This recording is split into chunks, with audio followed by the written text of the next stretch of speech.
Hallo und herzlich willkommen bei Sugar Princess. Heute zeige ich euch eine klassische Erdbeertorte, sozusagen wie vom Konditor, nur mit Liebe hausgemacht. Und zwar besteht sie aus meinem fluffigen Sugar Princess Biscuit, also dem hellen Biscuit, den ich euch gerne gleich auf dem kleinen i und in der Infobox verlinke. Und natürlich einer super fruchtigen Füllung aus Joghurt, Erdbeersahne und obenauf natürlich frische Erdbeeren mit rotem Tortenguss. Das muss sozusagen sein, sonst ist es nicht echt wie vom Konditor. Außenrum, wer möchte, mit Sahne eingestrichen und mit gerösteten Mandelblättchen dekoriert. Den Biskuit backt ihr euch am besten wie immer am Vortag vor und schneidet ihn dann in 2 Böden und wir starten dann gleich in die Zubereitung der Füllung. Wer meinen Biskuit noch nicht kennt, der schaut sich bitte hier oben auf dem kleinen i mal das Video dazu an. Da kann auf keinen Fall was schief gehen. Ihr werdet Biskuit ab dann nur noch selber backen. Schmeckt einfach genial, viel besser als der gekaufte und ja, das wird eure Torten um Klassen besser machen, garantiert. Das erste, was wir machen müssen, ist unser Festigungsmittel einweichen. Also ich habe hier die Gelatine in kaltem Wasser eingeweicht. Sie ist auch schon schön wabbelig, die muss ich dann nachher nur noch ausdrücken. Das mache ich immer als erstes. Die stellen wir uns jetzt beiseite. Für die Füllung verrühren wir uns jetzt den Joghurt mit dem Frischkäse, dem Zucker, dem Vanillezucker. Da könnt ihr 2 Esslöffel oder 2 Päckchen verwenden und mit den pürierten Erdbeeren.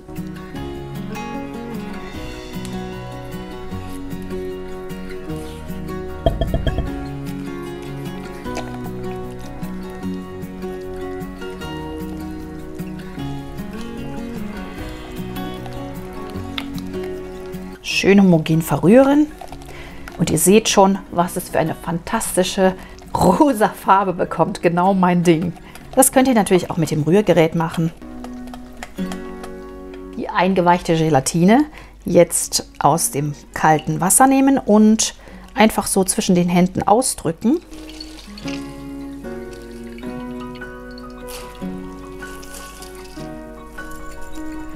In ein Schüsselchen geben oder in einen Topf und auflösen. Ich mache das immer in der Mikrowelle, aber ihr könnt es auch im Topf machen. Wichtig ist nur, dass die Gelatine nicht kochen darf. Sie sollte nur erhitzt werden.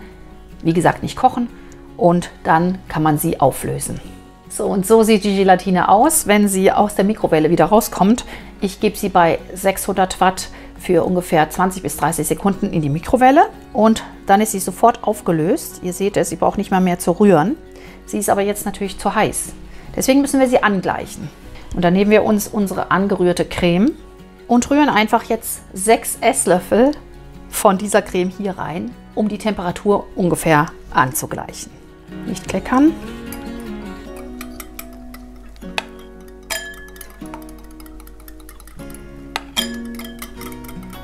Jetzt ist die angeglichene Gelatine nur noch lauwarm. Jetzt rühren wir uns diese angerührte und angeglichene Gelatine unter in die Erdbeer-Frischkäsemasse. Am besten unterrühren, dann klumpt auch wirklich nichts.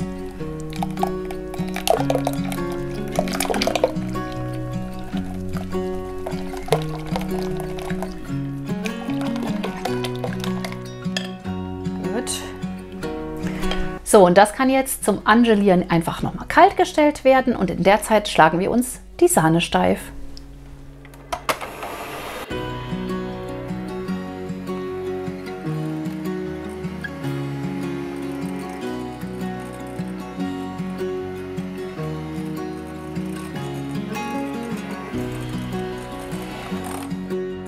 Wenn die Sahne so schön steif ist, können wir sie uns unter die angelierende Creme heben und dann geben wir auch gleich unsere klein geschnittenen Erdbeeren noch dazu. Sobald das Ganze im Kühlschrank so leicht dick wird, also leicht angeliert ist, es dauert so 5 bis 10 Minuten, maximal eine Viertelstunde, da können wir uns dann schon unsere Erdbeeren und die Sahne unterheben.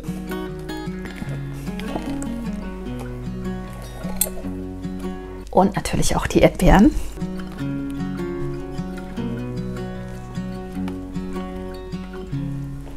Und heb die Sahne einfach vorsichtig unter.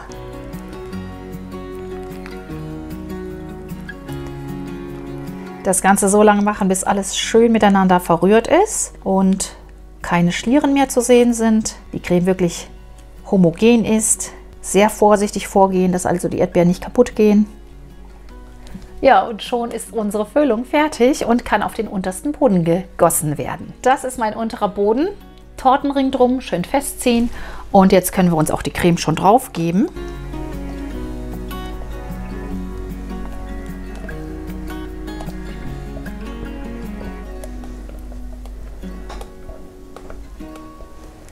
Das Ganze jetzt mit der Palette glatt streichen, wie immer. Wer möchte, kann sich auf den unteren Boden natürlich auch noch eine Erdbeermarmelade streichen oder den Boden mit etwas Erdbeerlikör tränken. Durchaus möglich. Das sind so Varianten, die man noch einbauen könnte. Wunderbar, alles ist glatt gestrichen. Jetzt können wir uns den zweiten Boden auflegen, also den obersten Boden, und ihn mit den Erdbeeren belegen. Also einfach auf die Creme geben, vorsichtig, wie immer. Ganz sanft andrücken. Am besten von der Mitte aus, dass in der Mitte kein Hubbel entsteht, sondern dass wirklich einfach die Torte jetzt gerade wird. Das sieht man auch so ein bisschen. Und wer es ganz exakt haben will, der soll bitte eine kleine Wasserwaage verwenden. Habe ich früher auch immer bei meinen Motivtorten gemacht. Hier kommen jetzt die halbierten Erdbeeren oben auf und dann brauchen wir noch unseren Tortenguss und dann kommt das Ganze erstmal in die Kühlung. Also die Erdbeeren jetzt oben auflegen und ich schaue immer, dass ich möglichst dieselbe Größe verwende, wenn es irgend geht. Für außen sozusagen die größeren und für innen dann die kleineren Erdbeeren.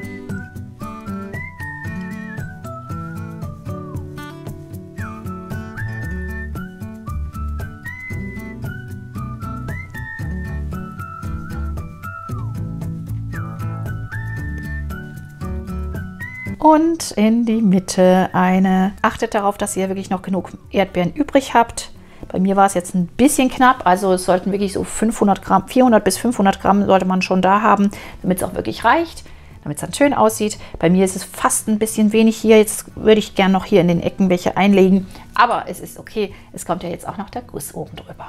Für den Tortenguss gebe ich mir jetzt 4 Esslöffel Zucker in einen kleinen Topf. Und 2 Päckchen roten Tortenguss.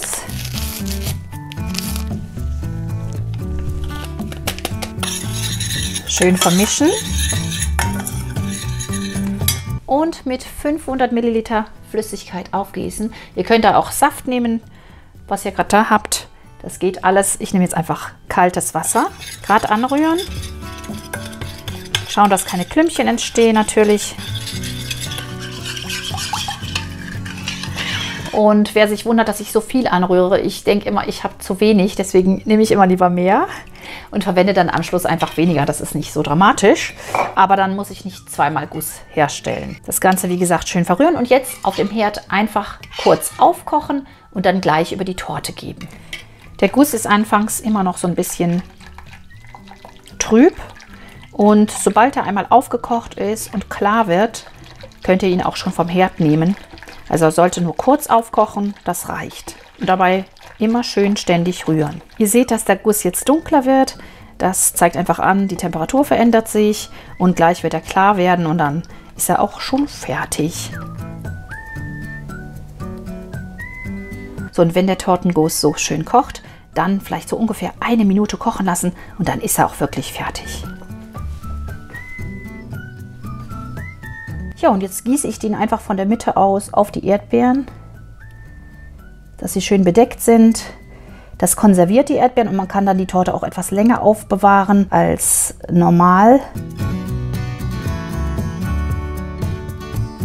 Wirklich schauen, dass jede Erdbeere auch ihren Guss abkriegt.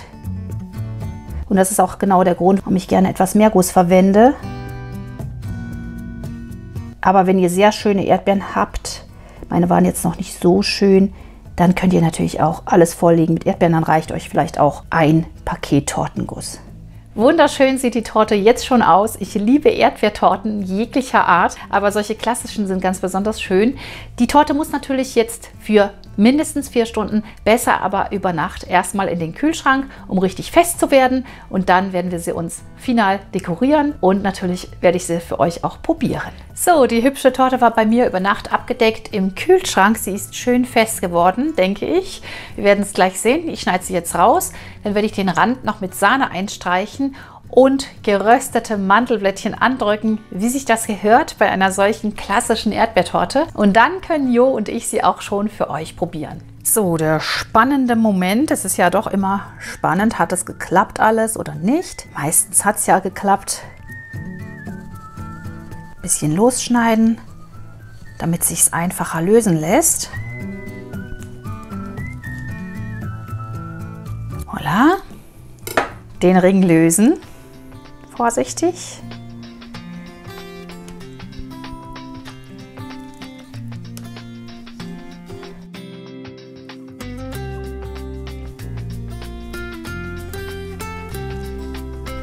So schön sieht die Torte auch ohne die Sahnedeko schon aus. Also wer mag, kann sie auch gleich so auf den Tisch stellen, überhaupt kein Thema. Ich werde mir jetzt noch die Sahne steif schlagen und die Mandelblättchen gerade ohne Fett in der Pfanne rösten und sie dann außen rangeben und sie dann servieren. Für den Rand schlage ich mir jetzt einfach noch die Sahne steif, 200 Milliliter mit einem Päckchen Sahne fest und einem Esslöffel Zucker.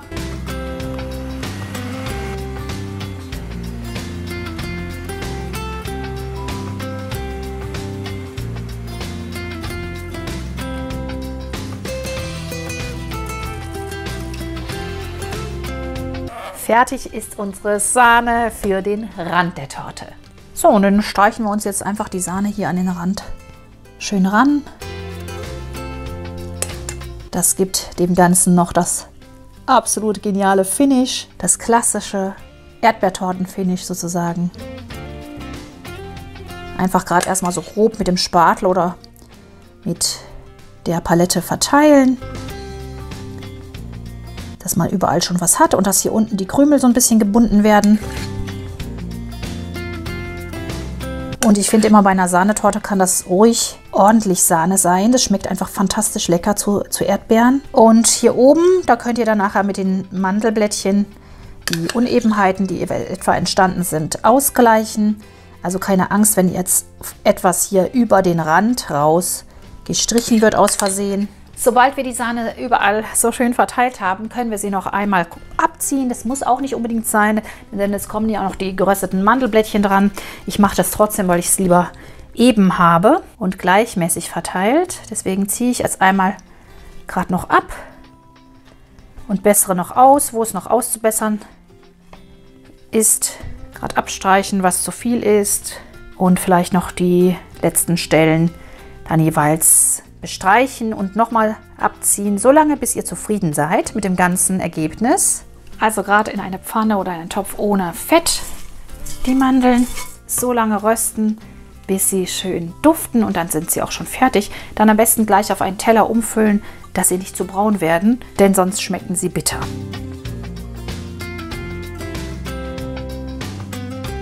Und sie gerade kurz abkühlen lassen, bevor wir sie anbringen. So, los geht's. Der Rand wird mit Mandelblättchen dekoriert. Die Mandeln vorsichtig andrücken. Das Überschüssige einfach wieder runterfegen. Wenn die Torte einmal ringsrum so schön eingemandelt ist, dann können wir das Ganze noch händisch schauen, dass überall die Lücken gefüllt werden und natürlich hier oben den Übergang so ein bisschen herrichten. Deswegen den Übergang, dafür nehme ich mir immer ein paar Mandeln so in die Hand und streue sie hier oben einfach ringsrum um den Rand.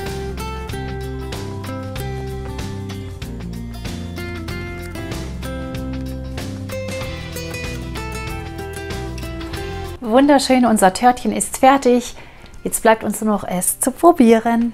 So, dann werde ich das super Törtchen mal anschneiden. Das sieht ja einfach fantastisch lecker und appetitlich aus. Wahnsinn! Und ich glaube, Jo freut sich auch schon sehr. Der wartet schon auf sein Stückchen.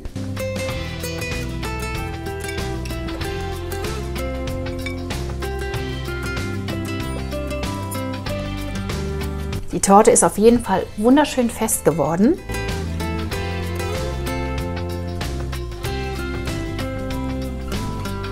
Oh mein Gott, was für ein Prachtstück. Wahnsinn. Total lecker. Gleich noch ein zweites Stück.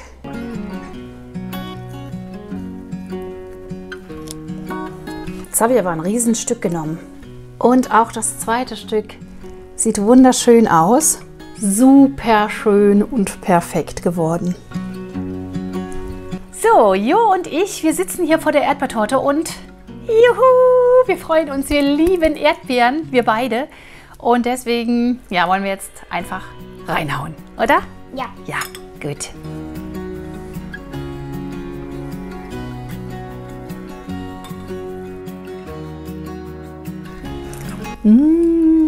So lecker. Also, wie schmeckt es dir? Sehr erdbeerig. Sehr Und lecker. erdbeerig. Und lecker? Ja. Ich finde auch. Also schmeckt wirklich total super nach Erdbeere, so wie eine klassische Erdbeertorte schmecken muss. Mit den fluffigen Biskuitböden, mit der super erdbeerigen Creme. Ich werde die Böden beim nächsten Mal noch etwas dünner schneiden. Sie sind mir ein Mühe zu dick, dass man einfach noch mehr Creme hat. Ansonsten ist die Torte für mich perfekt. Müsst ihr unbedingt einmal nachmachen.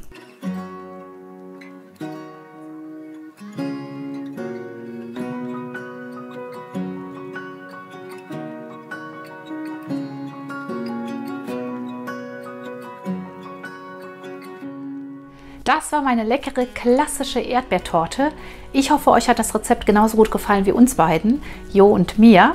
Und ich hoffe, ihr werdet die Torte einmal nachbacken. Es lohnt sich wirklich. Wenn euch das Rezept gefallen hat, freue ich mich, wenn ihr mir einen netten Kommentar hinterlasst. Wenn ihr den Kanal abonniert, falls ihr es noch nicht getan habt. Und wenn ihr mir Fotos schickt von euren Werken, da freue ich mich immer sehr darüber. Ja, jetzt bleibt mir nur noch eins, wie immer. Ich wünsche euch viel Spaß beim Nachbacken und bleibt gesund. Bis nächste Woche. Vielleicht Dienstag, wenn ihr bei den Vlogs dabei seid und ansonsten nächsten Sonntag um 10 Uhr. Tschüss!